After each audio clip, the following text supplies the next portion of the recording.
For a lot of Christians, not feeling good enough isn't just about this life. It's about eternity. It's about forever. You feel like if you fail yourself and others, you're also failing God. And that hits deep, because when we think we're letting God down, we don't just feel guilty, we also feel condemned. A lot of us think, if I don't do this thing, or if I don't do it perfectly, or whatever it might be, then that means I'm a failure. If I'm a failure, I miss my purpose in life. If I miss my purpose in life, then I'm disappointing God. But if you started pretending, and I want you to do this, pretend that you're at the judgment bar of God, and God says, oh no, you were so close to getting into heaven, but you didn't get the job. They didn't hire you. I guess you're not good enough for heaven. You were loved romantically. Sorry, I wish I could let you into heaven. You were so close, but it requires a partner to get it into heaven. Right, sorry. You didn't make 6 figures? Can't use you. Didn't win the race? That's too bad, right? You didn't get a 6-pack? If only you had a 6-pack, you would have made an awesome angel. That sounds absurd, Kate. It's ridiculous. We intellectually and logically know that God is loving, but for whatever reason, emotionally, many of us still believe that he's keeping score.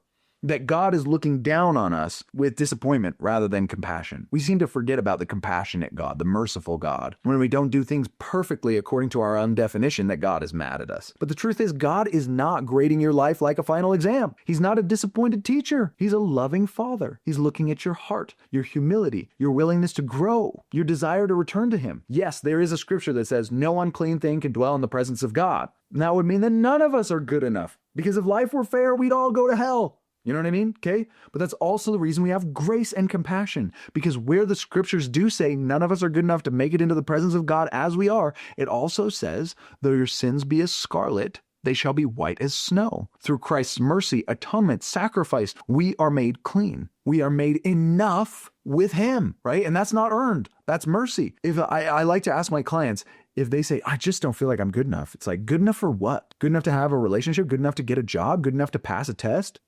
Maybe. And that's that. It's like, let's work through some of those things. But sometimes they say, I just feel like I'm not good enough for God.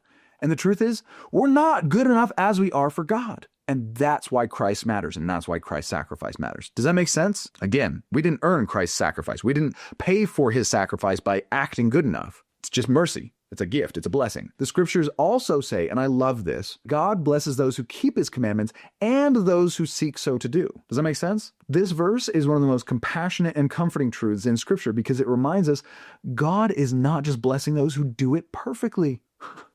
God doesn't expect perfection. He's pouring out blessings upon those who are seeking to follow him, those who are trying, those who show up with a sincere heart, even though they're falling short. That means that your imperfect progress, your imperfect attempts, they are seen. Your efforts do matter to God, even when it doesn't feel like they're enough to you. Stop thinking that you are a better judge of your worthiness than God is. Because again, you were never expected to be perfect. You were expected to have faith and to try your best. You can't earn what's already been given to you. You need to start allowing God to have mercy on you. And in the same way, you need to start being merciful to yourself as well.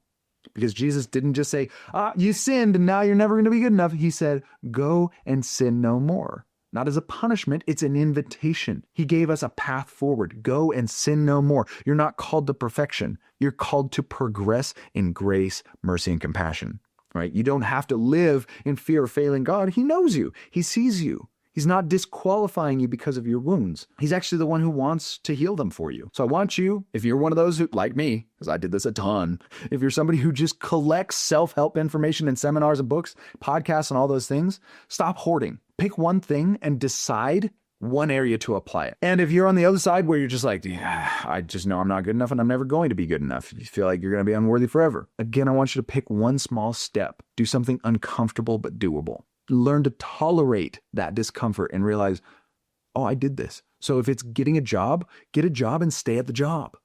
Even though your anxiety or whatever it is, you're not good enough meter is saying, I can't do this. It's uncomfortable. We know. Learn to tolerate that discomfort. If it's going to school, if it's homework, whatever it is, I don't care what it is. Maybe it's getting a big job. Maybe it's asking that girl out. Maybe it's saying yes to the date, whatever it is. You see what I'm saying?